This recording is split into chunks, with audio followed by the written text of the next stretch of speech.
أعوذ بالله السميع العليم من الشيطان اللئيم الرجيم. بسم الله الرحمن الرحيم. إن الحمد لله نحمده ونستعينه ونستغفره ونعوذ بالله من شرور أنفسنا ومن سيئات أعمالنا.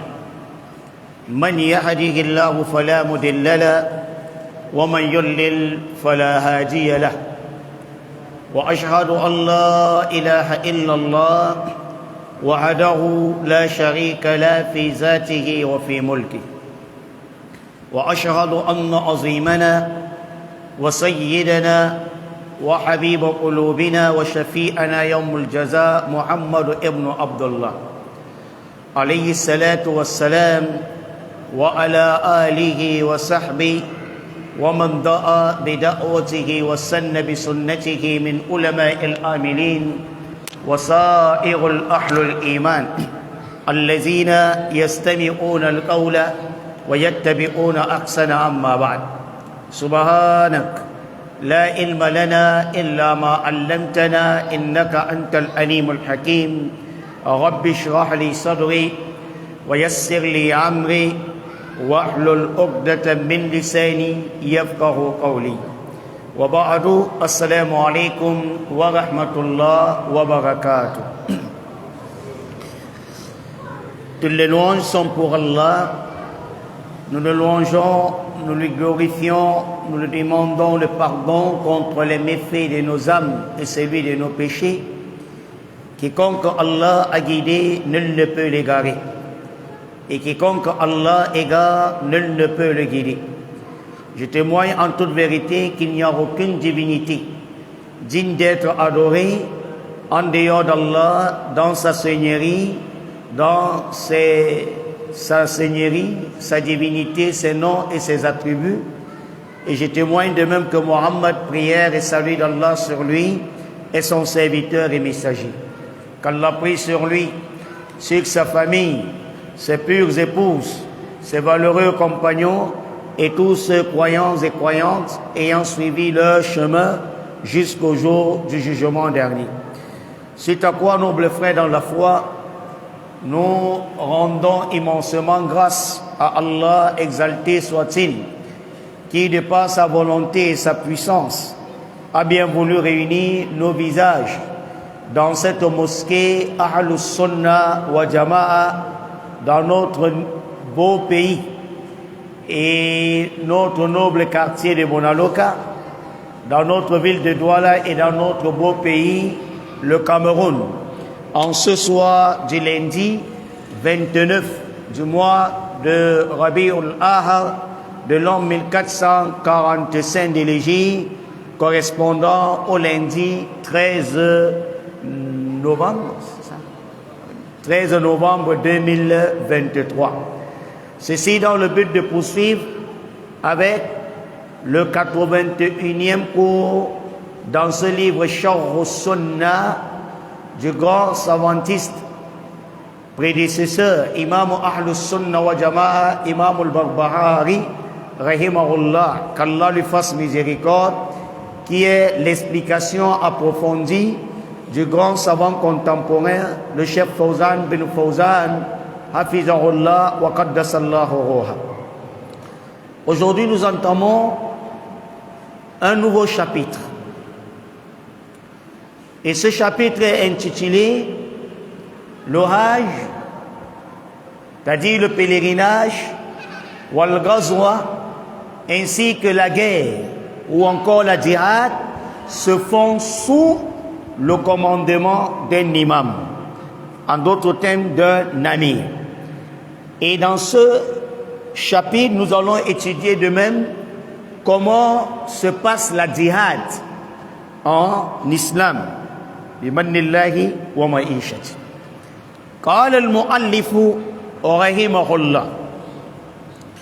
Le cheikh nous dit, l'auteur du livre, Imam Ahlus Sunnah wa Jama'a, Imam al-Barbahari, qu'Allah lui fasse miséricorde, il dit: Wal hajju, le pèlerinage, wal gavru, ainsi que la guerre, en d'autres termes la djihad, ma'al imam al-mahdi, se passe sous la bannière d'un imam, c'est-à-dire sous le commandement d'un imam ou encore d'un gouverneur ou d'un dirigeant.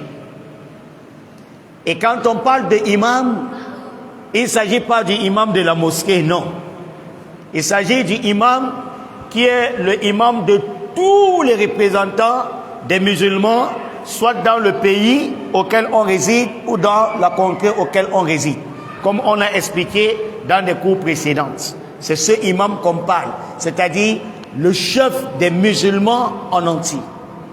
Alors, le Hajj et la guerre sainte, c'est-à-dire la djihad, se passe sous son égide.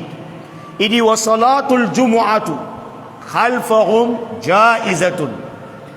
Et il dit wa salatul jumu'a, prier la jumu'a, c'est-à-dire le vendredi, khalfahum, derrière lui, le imam là, jaizatun, est permise.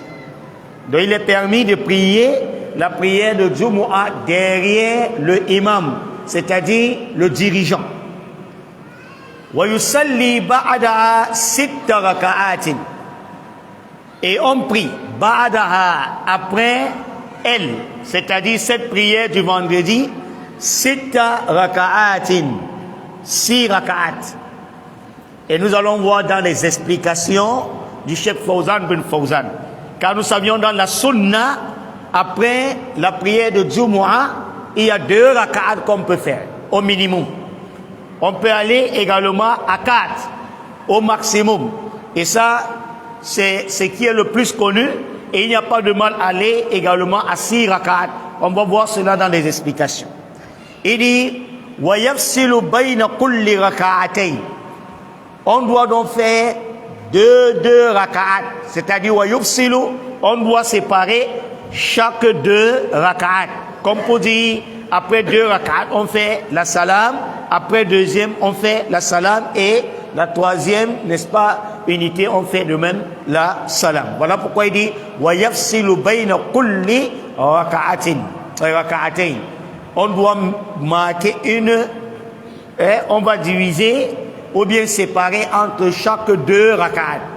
Il dit hakaza qala Ahmad ibn Hanbal. C'est ainsi que Imam Ahmad ibn Hanbal, l'un des grands imams des 4 écoles de la jurisprudence islamique, des mazahib de la doctrine islamique, Ahmad ibn Hanbal a dit. Ash-Shaw, l'explication. Il dit salahiyatul imam kasiratun. Le chef Fawzan il dit salahiyatul imam, les fonctions d'un imam kasiratun sont nombreux. As-salahiyya, ça veut dire les fonctions, la charge, le rôle. Quel est le rôle ou encore la charge ou la fonction? C'est ça qu'on appelle salahiyat. D'accord? Quelle est donc la fonction du imam des musulmans? Le gouverneur des musulmans, le amir al-mu'minin des musulmans. Il dit wa mahallu isa'iha, la place et isa'iha, de comptabiliser, de dénombrer, d'accord, de compter les rôles du imam. Il dit wa jami'iha, et la place de rassembler toutes les fonctions ou encore les charges ou les rôles du imam, wal itla'i alayha, et de lancer un coup d'œil, en d'autres termes de lire quelles sont les fonctions du imam, quelles sont les charges d'un imam, amir al-mu'minin de la communauté musulmane. Il dit ahkamus sultaniyya.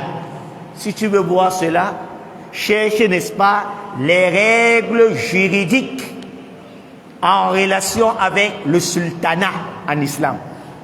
D'accord? Il y a tout un livre, il y a des livres précis pour connaître comment diriger le pouvoir. Voilà pourquoi il dit, donc si tu as besoin de compter les fonctions, les rôles, les charges du imam, ou bien de voir comment on les a rassemblés, ou là où tu peux, n'est-ce pas, guetter pour voir cela, il dit ahkam sultaniya.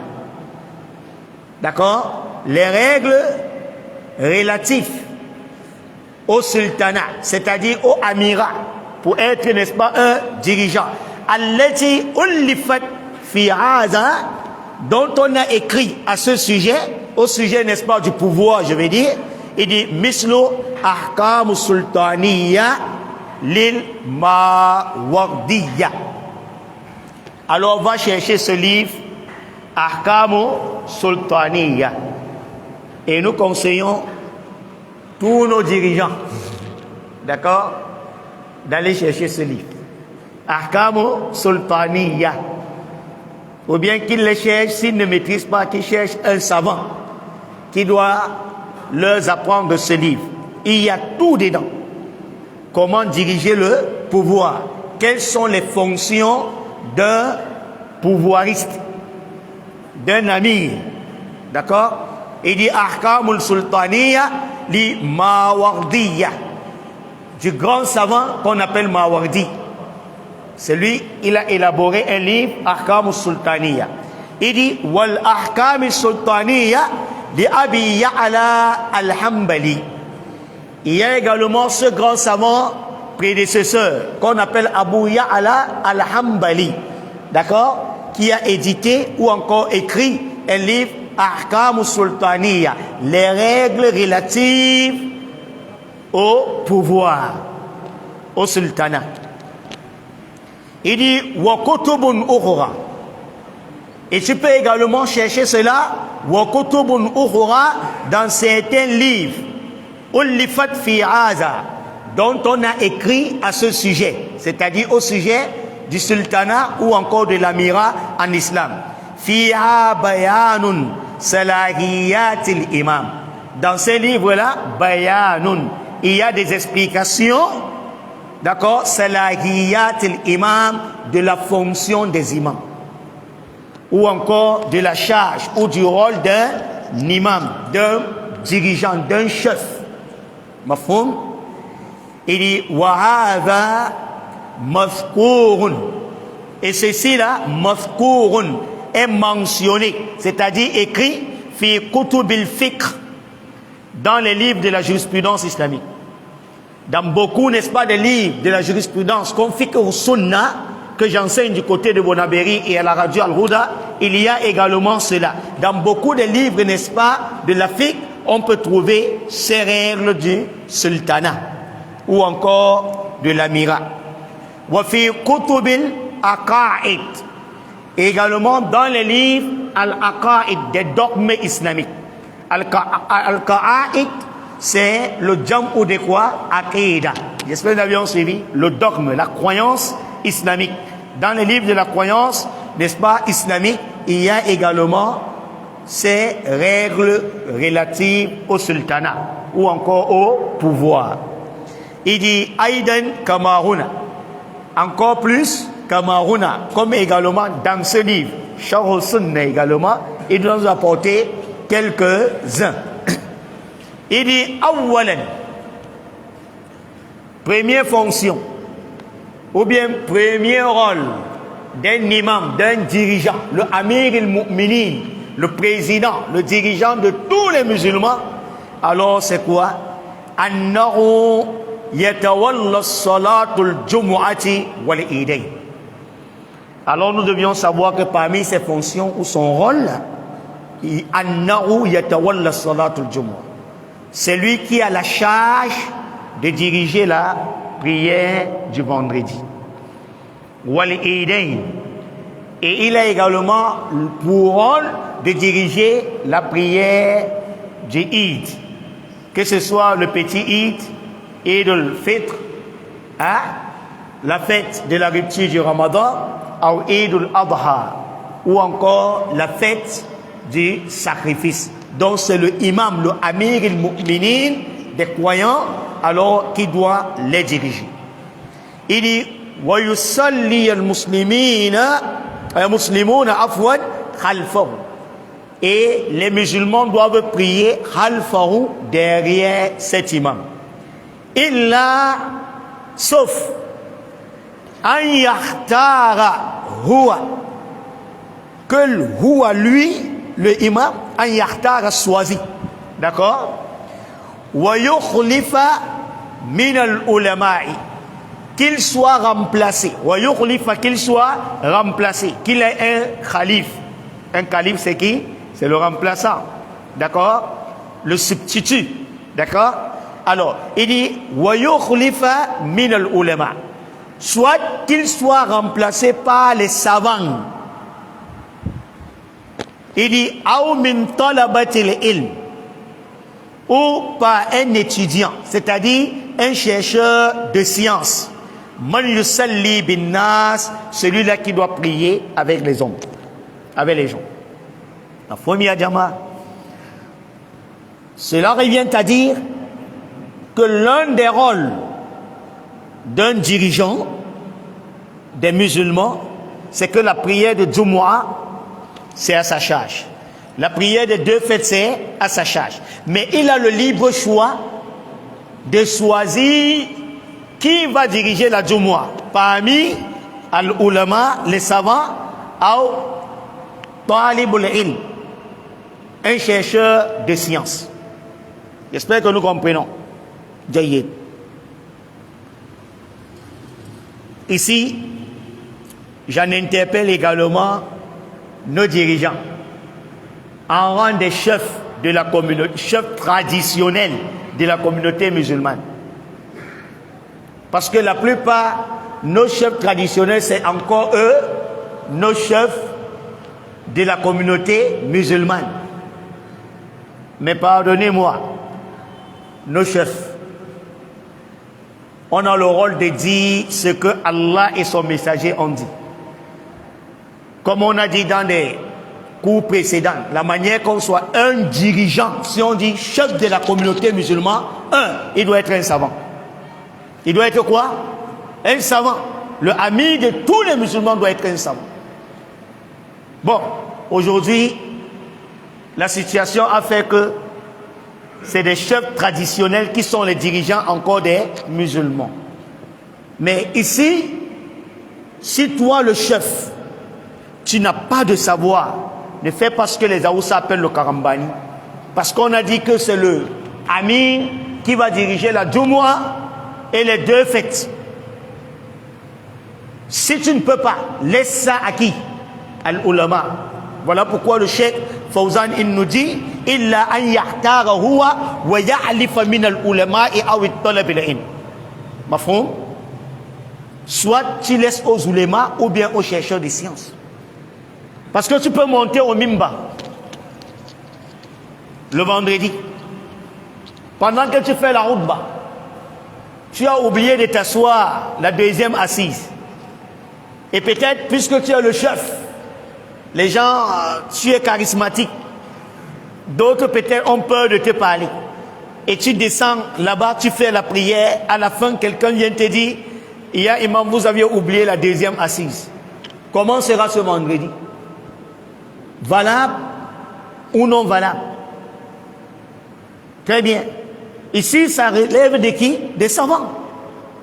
Ou bien tu es rentré du voyage à 9h, 10h. Peut-être la fatigue a fait que tu as oublié de prier la prière de soupe. Et c'est toi qui diriges le vendredi. Tu es venu monter sur le mimbar. Pendant que tu fais la routba, tu penses, ah, je n'ai pas prié la prière de soupe. Alors tu fais comment? Tout le monde est assis. Dois-tu faire la prière de soupe? Inna salata kanat ala al-mu'minina kitaban mawquta. Ou bien dois-tu continuer, n'est-ce pas, la Jumu'ah? Voilà pourquoi nous disons, les Français disent, laisse à César ce qui appartient à qui? Et à Dieu ce qui appartient à Dieu. Voilà pourquoi nous disons, le cheikh il nous dit donc, soit, bon, la réponse, chacun me regarde. C'est jeudi, on va donner la réponse. Alors le cheikh il nous dit, illa an yahtara huwa, soit lui, il a le libre choix, wa yukhlifa min al-ulama, qu'il se fasse remplacer par des savants, ou min talabatil ilm, ou soit par un chercheur de science, man yusalli bin nas, qui doit prier avec les gens. Lakin, le cheikh dit, mais cependant, al-aslu, la base, c'est-à-dire à l'origine, annahu ahaqqu bi imamati fi jumu'ati wa idain. Annahu ahaqqu, c'est lui qui a le plus de droit bil imamati à l'imama fil jumu'ati, dans la direction de la prière de Jumu'ah wal idain et des deux fêtes. Il peut choisir, d'accord, mais malgré qu'il a choisi des imams ou encore un chercheur de science pour diriger la Jumu'ah ou encore les deux fêtes, c'est lui quand même, c'est son droit. J'espère que vous avez enseigné. Comme pour dire, toi, savant, puisqu'on t'a choisi, si demain le chef vient dire que bon, laisse-moi la place, il ne faudrait pas que ce soit des problèmes. Ma femme, ya jama. Il dit, فَإِنِ اسْتَخْلَفَ مَنْ يَقُومُ بِهَذَا فَلَهُ ذَلِكَ. جزاك الله خير. Il dit, فَإِنِ اسْتَخْلَفَ, si à jamais il a déjà choisi qui le remplacera, مَنْ يَقُومُ بِهَذَا, qui doit, n'est-ce pas, le remplacer pour effectuer cette prière, alors cela appartient à l'imam choisi de diriger quoi? Cette prière de Jumu'ah ou bien du Eid. Il dit wa haza alayhi amalul an. Il dit d'ailleurs alayhi amalul an. Voilà ce qui se pratique aujourd'hui. La plupart aujourd'hui, ce sont les savants qui dirigent quoi? Les Jumu'ah et les deux prières. J'espère que vous avez bien suivi. On prend le cas de l'Arabie Saoudite. Le Amir al-Mu'minin des musulmans là-bas, c'est qui? Hein? Malakou Salman. D'accord? C'est le roi Salman. Donc, c'est à lui qu'appartient le droit de diriger la prière de Jumu'ah et encore des deux fêtes. Mais il a laissé à qui? À Soudès, à Chourem, aux oulémas. J'espère que vous avez bien suivi. Et également, dans notre pays, le Cameroun, qu'Allah bénisse nos chefs. Dites Amin fort. Qu'Allah les élève, qu'Allah les accorde la clairvoyance, qu'il les accorde la science. Eux également, ils ont laissé quoi? À nous, les oulémas, de diriger. Mafhum ya jama. Voilà pourquoi il dit, Athaniyan. La deuxième fonction du imam, le deuxième rôle du imam, c'est quoi? Huwa allazi yuqimul hajja. C'est lui le imam, le Amir al-Mu'minin.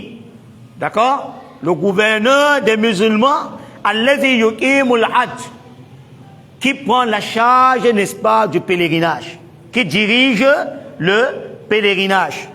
Il dit, wa ya'udul hajij, et c'est lui qui guide, n'est-ce pas, qui est le guide des pèlerins. Donc pour aller au pèlerinage, c'est lui qui les ramasse. Pas dit que forcément il les paye le pèlerinage, j'espère que nous comprenons. Ils peuvent payer, mais c'est lui qui s'occupe, n'est-ce pas, du guide. Mais nous voyons aujourd'hui, c'est à Tangandji qui s'occupe de quoi? Le ministre de l'administration territoriale, n'est-ce pas? Monsieur Atangandji, c'est lui qui dirige quoi? Le Hajj et la Umrah. Il dit, le imam, c'est lui qui donne les ordres. Et c'est lui, le imam, qui s'occupe des problèmes des pèlerins. D'accord? Jayidan. Allazi c'est lui qui s'occupe de leurs problèmes. Alors, si une femme, les menstrues ont commencé à Mina, avant d'arriver, n'est-ce pas, à Mousdalifa, alors son pèlerinage est comment? Ça se passe comment?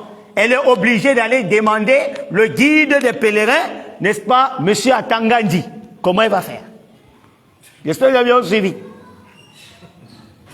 Si, pendant qu'elle fait la tawaf, Allah dit fait la tawaf autour de la Kaaba, d'accord? Et puis, on appelle à la prière. Oh, il n'a pas fini les 7 tours. Il commence, n'est-ce pas, la prière de Maghrib. Alors, comment est-ce qu'il doit faire? Doit-il continuer? Peut-être il a fait 3 tours seulement. Il lui restait combien? 4. On a fait l'appel de Maghrib, il s'est arrêté et il a prié Maghrib. Alors, doit-il continuer au 5e, au 4e, ou bien il doit recommencer à 0?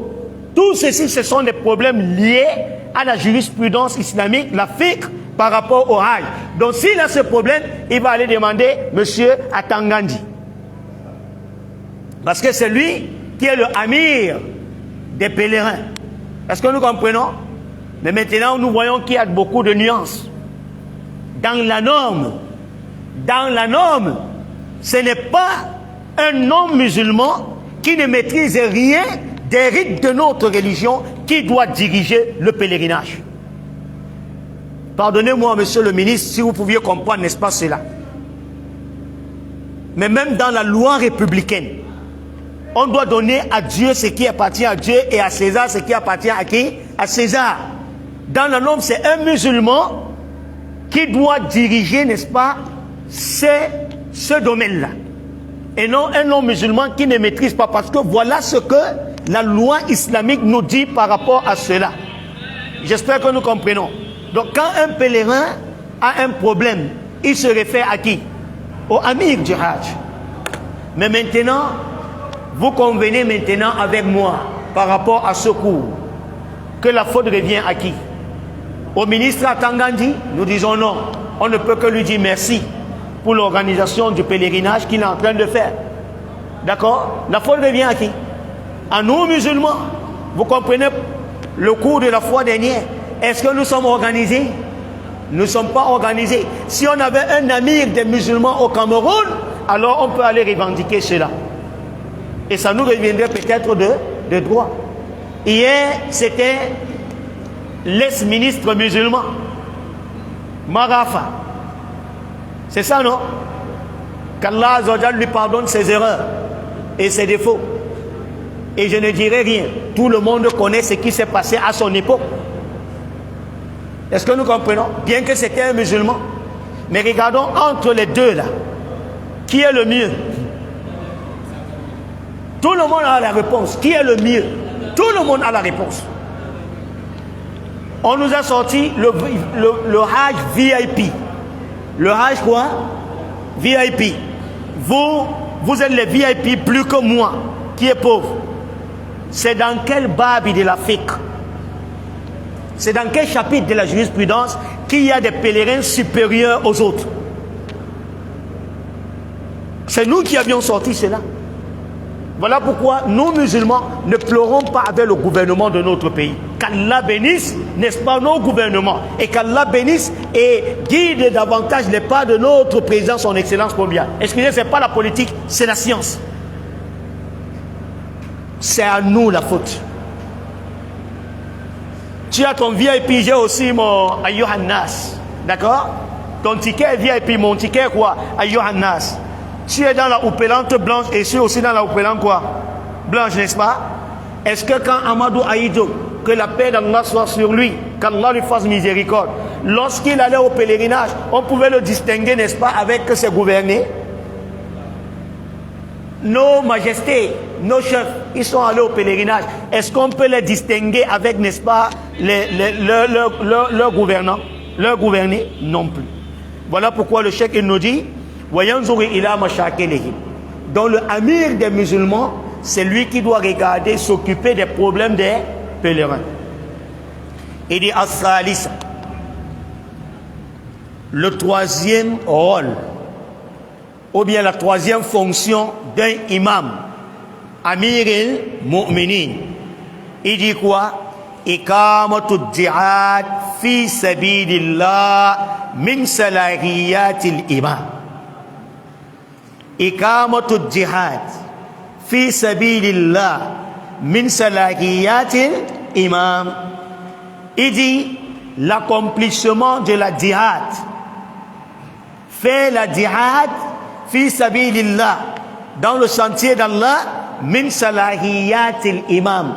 Fait partie des fonctions du imam, c'est-à-dire le dirigeant des musulmans. huwa allazi ya'muru bi. C'est le imam, le amir al-mu'minin, huwa allazi ya'muru bi. C'est lui qui l'ordonne.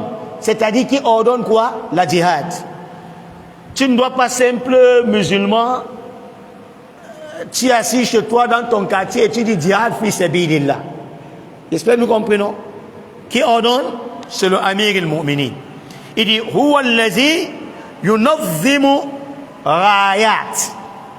Et c'est lui de même, huwa allazi, c'est lui le imam, yunazzamu, qui organise rayat, les bannières de l'islam. Al-raya, ce sont les bannières ou encore les drapeaux. Il te donne toi, Ababakar, tu tiens le drapeau. Toi, Mohammed, tu tiens également quoi? Le drapeau. Toi, l'autre, tu tiens le drapeau. Comme le prophète Mohammed sallallahu alayhi wa sallam faisait. Donc c'est le imam qui organise quoi? Des bannières. Il dit wa huwa allazi yahtaru al-junud wa muqatilin. Et c'est toujours lui le imam yahtaru qui choisit al-junud, les soldats wal muqatilin et les combattants. Donc ça c'est le rôle de qui? Du imam. C'est lui qui doit choisir et les soldats et les combattants. Wa yu'ammiru umara. Et c'est lui, le imam également, yu'ammaru umara, qui désigne les commandants. C'est lui qui désigne quoi? Les commandants. Toi, tu es le commandant de l'armée terrestre. Toi, Abdullah, tu es le commandant de l'armée aérienne. Toi, Awal, tu es le commandant de l'armée marine. Toi, tu es le commandant des archers. Toi, tu es le commandant des chars d'assaut. Toi, tu es le commandant. Donc, c'est le ami, c'est-à-dire, yu'ammarul umara. C'est lui qui désigne qui? Les commandants. Wa yujannadu wa yujannidu saraya. D'accord? C'est ça? Non. Wa yujannidu saraya. Et c'est lui de même le imam. Yujannidu saraya wal junud. C'est lui également qui mobilise saraya, les matériels de guerre, les équipements de l'armée. D'accord? C'est lui qui mobilise cela. C'est-à-dire c'est lui qui amasse. D'accord? À saraya, les équipements, l'armement. C'est lui qui arme qui? Les soldats wal junud ainsi que les soldats. Autant pour moi. Wa yujannidu saraya. Ici, à saraya, ce sont des brigades. D'accord? C'est lui qui mobilise quoi? La brigade, wal junud ainsi que les soldats. Wa juyush ainsi que les soldats, afwan. Il dit wa yusalliru mujahidin. Et c'est lui également qui arme, qui équipe. Yusalliru. Hein? Ça veut dire, ça vient de salah, c'est-à-dire l'arme. C'est lui qui est chargé d'équiper, d'armer al-mujahidin, les mujahidin dans le chemin de la djihad. Wa yuwajjihuhum ila ghazwi adu. Et c'est lui de même, yuwajjihuhum, qui les guide ila ghazwi adu, à la guerre contre les ennemis. Donc c'est le amir, d'accord, qui est chargé de quoi? De guider les troupes, d'accord, les troupes armées contre l'ennemi. Allahu Akbar. Et ça, c'est le prophète Mohammed sallallahu alayhi wa sallam. Plusieurs expéditions, plusieurs guerres qui a été menées. Le prophète Mohammed sallallahu alayhi wa sallam ne restait pas au bureau. Il dit, toi, Abu Bakr Siddiq, tu vas de l'autre côté. Toi, Omar bin Khattab, tu vas de l'autre côté. Non. Lui-même, il était quoi? Au front. Allahu Akbar. Et il a dit, lorsque le prophète sallallahu alayhi wa sallam entrait déjà dedans, dans la maison, il attache, il s'enturbanise, il attache un turban rouge, comme vous me voyez en turbané là. Alors sache que c'est déjà la djihad. On ne rentre pas. Il dit, il n'appartient pas à un prophète d'Allah qui s'est déjà préparé. Il a déjà mis quoi? Le signal. Et il reste encore derrière, jamais. On va au front. Et c'est le prophète Mohammed sallallahu alayhi wa sallam qui est au front. Voilà ce qu'on veut, n'est-ce pas, d'un amir. Comme Saddam Hussein, rahimahullah, lui-même il était où? Au front. Comme, n'est-ce pas, Idriss Déby, rahimahullah, il était toujours où? Au front. Mais ça n'empêche que des moments, comme Ibrahim Traoré, d'accord, le président Ibrahim Traoré, lui aussi, c'est toujours lui qui est où? Au front. Mais il y a des moments auxquels le commandant, le amir, peut être en arrière et il envoie certaines troupes au fond. On va voir. Voilà pourquoi il dit وَيُوَجِّرُهُمْ إِلَى غَزْوِ الْعَدُوِّ. C'est lui qui les guide, n'est-ce pas, à la guerre contre les ennemis. وَيُؤَيِّنُ لَهُمُ الْجِهَادَ الَّتِي يَغْزُونَهَا. Et il dit وَيُؤَيِّنُ. Et c'est lui, le amir, le commandant en chef des croyants, yu'ayyinu, qui spécifie, c'est-à-dire qui montre, n'est-ce pas, les angles, d'accord, les différents postes, ad-jihad, allati yaghzunaha, des différents postes auxquels ils vont faire le combat. C'est lui qui doit les poster. Comme Allah dit, wa idh gadawta min ahlika tubawwi'ul mu'minuna maqa'ida lil qital. Allah dit, ya Muhammad, rappelle-toi, au moment où, le matin à la veille, tu as délaissé toute ta famille, les Aïcha, les Maïmouna, là-bas à la maison, avec tes enfants, et tu es allé au front, afin de placer chaque combattant, n'est-ce pas, au poste. Toi, au mont Uhud, vous êtes 50 là-bas, vous les archers là, de l'autre côté. Toi, Ali ibn Abi Talib, Inch'Allah, quand on va commencer, c'est toi qui vas lancer le front. Tu vas affronter combat d'abord en main. Vous les archers, mettez-vous ici. Vous qui avez les lances, de l'autre côté. Les cavaliers là, de l'autre côté. Les chevaliers, de l'autre côté. Donc, c'est le amir qui doit faire ce rôle. Voilà pourquoi il dit وَيُؤَيِّنُ لَهُمْ. Il doit leur spécifier, en d'autres termes, leur monter jihad allati yaghzunaha, les postes auxquels ils doivent combattre.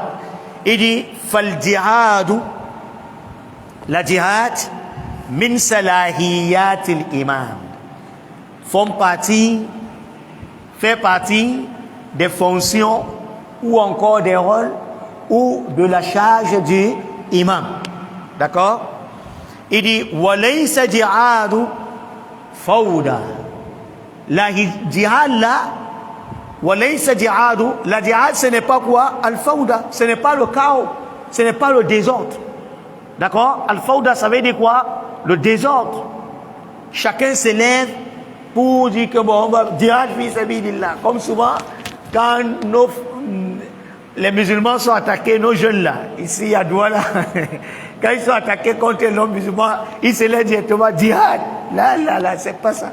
Voilà pourquoi le cheikh nous dit walaysa jihadu fawda.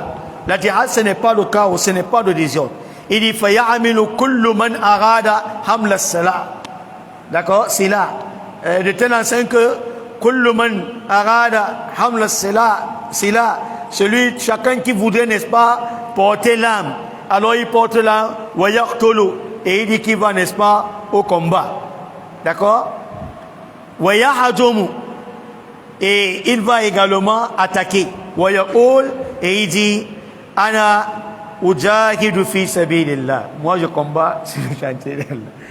Parce que vous aviez des problèmes avec les non-musulmans directement, l'autre va prendre le couteau, l'autre va prendre, n'est-ce pas, la machette. Il dit que mon machallah, on va à jihad fi sabilillah. Agda ce sont que des boulets. Qu'est-ce que il nous a attaqué jihad. Wallah, il se passe à la jihad. Tu vas mourir là-bas, tu risquerais de mourir pour aller en enfer. Qu'Allah nous en fasse. J'espère que les jeunes là, vous comprenez bien. On dit, les jeunes là, vous comprenez bien. Donc c'est pas tout le monde qui va aller prendre, n'est-ce pas, l'âme et dire qu'il est jihad fi sabilillah. La jihad se fait sous la bannière, sous la tutelle de qui? D'un imam. Mafhum? Naam. Il dit haza laysa jihadan fi sabilillah. Le fait que chacun pas chercher son petit arme, il sort que jihad fi sabilillah, ou jahidu fi sabilillah. Ils sont en train de combattre sur le chantier d'Allah. Inch'Allah, si je meurs là-bas, les femmes du paradis avec les batongo et les manjandjara, 70, ce serait pour moi. Le cheikh nous dit, il dit, haza laysa jihadan fi sabilillah. Ceci n'est pas la djihad sur le chantier d'Allah. Il dit al-djihad fi sabilillah. Il dit cependant la djihad dans le chantier d'Allah, munazzamun. Munazzamun, c'est bien organisé. Wa matboutun, et cette djihad matboutun a une ligne directive. Il y a, c'est-à-dire une ligne directive, c'est-à-dire il y a un règlement, il y a des règles qui régissent quoi? La djihad. Voilà pourquoi il te dit la djihad dans le chantier d'Allah, munazzamun, c'est bien organisé. Wa matboutun, et suivant, n'est-ce pas, des règles, bitawabit, avec, n'est-ce pas, une bitawabit shar'i, avec, n'est-ce pas, une discipline. D'accord, bitawabit shar'i, avec, n'est-ce pas, une ligne directive suivant les règles, n'est-ce pas, de la charia. Donc, on ne se lève pas comme ça pour dire djihad fi sabilillah. Il dit amma iza dahalathu fawda, mais cependant, si le désordre entre, n'est-ce pas, dans cette djihad là, sara tahariban, alors ce serait la destruction. Chacun se lève et dit djihad fi sabilillah. Wallahi, il n'y a pas une organisation, il n'y a pas de règlement, il n'y a pas une ligne de conduite à suivre. Alors le cheikh nous dit sara tahariban, alors ce serait une destruction. Wa sara dararuhu aksara min naf'ihi, et à ce moment le mal, d'accord, sera plus nombreux que le profit, parce qu'il n'y a pas l'organisation. In kana fihi nafa'un, si même il y a un profit, alors sachons que le mal serait plus que le profit. D'accord. Il dit wa dararu najimu anhu aksaru, et il dit wa dararu, cependant le mal najimu anhu, qui va découler de cette djihad là, aksaru, ce serait beaucoup. Pourquoi? Parce que c'est pas organisé. Qui a ordonné la djihad? Quelqu'un sort là-bas, il dit que djihad fi sabilillah parce que nous sommes attaqués. Non, ça ne se passe pas comme ça en islam. Mafhum ya jama. Il dit fal amru laha tawabit. Il dit wal umuru laha tawabit. Il dit pour ce qui est, n'est-ce pas, de la djihad, ces affaires de la djihad, wal umuru, ces affaires de la djihad, laha tawabit, elles ont, n'est-ce pas, une ligne directive. Ils ont des conduites à tenir. En d'autres termes, at-tawabit, ils ont des règlements à tenir avant de commencer quoi? Une djihad. Il dit wa djihadu amruhu azimun. Il dit pourquoi? Parce que la djihad amruhu azimun, ce n'est pas une petite affaire, c'est une grande affaire. Yahtaju ila intibati. Yahtaju ila intibati. La djihad yahtaju, elle a besoin de quoi? Al-intibat, c'est-à-dire la discipline. Ça a besoin de quoi? De la discipline. Tu ne dois pas désobéir à ton chef. Nous avions vu l'absence d'une petite indiscipline, une petite seulement, ce que ça a causé à la guerre de Uhud. Le prophète sallallahu alayhi wa sallam avait mis certains archers, 50 archers au mont, et il les a donné quoi? Les instructions, en leur disant, même si vous voyez que nous là, on est en train de nous tuer et que les charognards viendront prendre nos cadavres là, ne descendez pas de la montagne. Ne descendez pas. Ça relève de quoi? De la discipline. D'accord? De la bonne moralité. Mais cependant, qu'est-ce qui se passe? Au début de la guerre de Uhud, bien que les musulmans étaient minoritaires, alors Allah Azza wa Jalla les a montré ce qu'il les avait promis, la victoire. Alors, ces mécréants de la Mecque se sont retournés en train de fuir. Et les musulmans les suivaient. Ils fuyaient en laissant quoi? Tout leur butin. Ceux qui étaient à la montagne, ils ont vu dire que c'est à la victoire, mon frère. Il y a, n'est-ce pas, le butin en bas là. D'autres ont dit, mon frère, je préfère descendre pour aller suivre le butin là. D'autres ont dit non, on est descendu par le prophète. A dit même si les charognards viendraient à manger nos cadavres, si nous sommes à jamais, n'est-ce pas, vaincus, alors on ne descendait pas. Ils ont dit, mon frère, ça c'est pour vous. On a déjà gagné. Tu ne vois pas comment ils sont en train de fuir. Moi je vais buter Al-Ghanima, Ghanima. Ils sont donc 40 sont descendus et ils ont laissé 10. Khalid ibn Walid, Allahu Akbar, Allahu Akbar. Voilà des noms qui font retentir les frères. Lisez beaucoup la Sira, lisez l'histoire. Le Coran est bâti sur l'histoire. Lisez l'histoire des Sahaba. Wallahi, si tu lis l'histoire des Sahaba, ta vie va changer. Et si tu veux prendre un livre de l'histoire des Sahaba, lis-le pendant une semaine, tu reviens me donner le résultat. Khalid ibn Walid, à ce moment, c'était lui le général des guerres avant son islam. Et c'était un grand stratège. Quand on te dit un général, il a guetté, il a vu que non, la colline là, ce qu'on avait peur là, Masha'Allah, c'est déjà fini. Contournons. Ils ont donc contourné. Malgré cela, les Sahaba qui étaient là, ils ont tenu malgré toute leur énergie. Mais dès qu'ils ont fini avec eux, alors les musulmans, pendant qu'ils suivaient de l'autre côté, Khalid ibn Walid avec son groupe étaient aussi derrière les musulmans. Ceux-là maintenant, ils ont lancé la guerre. Ils se sont retournés et les musulmans étaient au milieu. Voilà comment on a fini avec nous. Il y a eu des défaite à la guerre de Uhud. Voilà pourquoi le cheikh nous dit Yahtazu ilantibati. La djihad a besoin d'une discipline. Wa yahtazu ila taqayyudi bi ahkam al-djihad al-mazkur fi al-kitab wa sunnah wa kalam ahli al-ilm. Il dit la djihad yahtazu ila taqayyudi bi ahkam al-djihad. La djihad a besoin également de s'arrêter,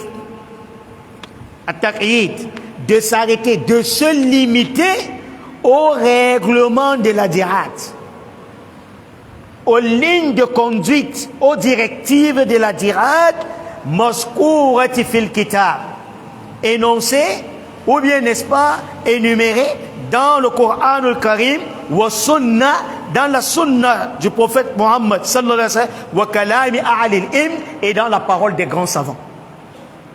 Parce que dans la djihad, fi sabilillah, ce n'est pas comme les Israéliens font. En djihad, on ne tue pas des vieillards. Sauf si c'est un ennemi qui veut t'attaquer. On ne tue pas des femmes. On ne tue pas des enfants. Il est interdit de détruire les infrastructures, que ce soit un pont, que ce soit une école, que ce soit une église, ou une synagogue, ou une mosquée. Tout cela est strictement interdit. Il est interdit pendant la djihad également, même les herbes, de les brûler. Pour ne pas dire, ils ont, n'est-ce pas, leur nourriture, vous allez, n'est-ce pas, les détruire. Tout ceci font partie des règles de quoi? De la djihad. Tu ne tues que celui qui te combat. Celui qui ne te combat pas, il est épargné. Et aujourd'hui, la convention de la Genève et la convention internationale a adopté ces règlements, n'est-ce pas, de la djihad, de l'islam. Mais est-ce que c'est applicable aujourd'hui? Wallahi, la Palestine a déniché la honte de tous ces gens-là. Allah nous a déjà dit, ce sont des gens qui ne tiennent jamais à leur engagement. Ils parlent ONU, Organisation des Nations Unies, pour la paix au monde. Mais regardons ce qu'on fait aux Palestiniens. L'Israël, combien les experts de la guerre ils disent, il y a près de 52, n'est-ce pas, lois des vétos que Israël a piétinées. Mais jusqu'à aujourd'hui, on ne parle pas d'un cessez-le-feu et on ne parle pas de la traduire, n'est-ce pas, à la CPI. Mais alhamdulillah, il y a quand même certains avocats. Car Allah dit laysu sawa'a min ahli al-kitab ummatun qa'ima. Tous ne sont pas pareils. Il y a ceux quand même qui sont droits, qui aiment la vérité. Il y a au moins 300 avocats du monde aujourd'hui. Ils ont lancé, n'est-ce pas, un appel pour traduire Israël, n'est-ce pas, à la Cour pénale internationale pour crimes de guerre et génocide. Qu'Allah les accorde, n'est-ce pas, la victoire. Qu'Allah aide, n'est-ce pas, nos frères, n'est-ce pas, en Palestine. Qu'Allah pardonne à leur mort. Qu'Allah accepte, n'est-ce pas, les martyrs des hommes, n'est-ce pas, tombés. Qu'Allah nous accorde une science utile, qu'il unit, n'est-ce pas, nos cœurs, qu'il nous accorde, n'est-ce pas, le paradis al-Firdaus. ربنا عليك توكلنا وإليك أنبنا وإليك المصير. اللهم انصر إخواننا المسلمين في غزة وفي فلسطين برحمتك يا أرحم الراحمين. اللهم ارحم موتاهم، اللهم ارحم موتاهم برحمتك يا مجيب الدعوات. اللهم دمر اليهود برحمتك يا مجيب الدعوات. ربنا عليك توكلنا وإليك أنبنا وإليك المصير. وصل اللهم وسلم على نبينا محمد وعلى آله وصحبه أجمعين. سبحان ربك رب العزة عما يصفون وسلام على المرسلين والحمد لله رب العالمين.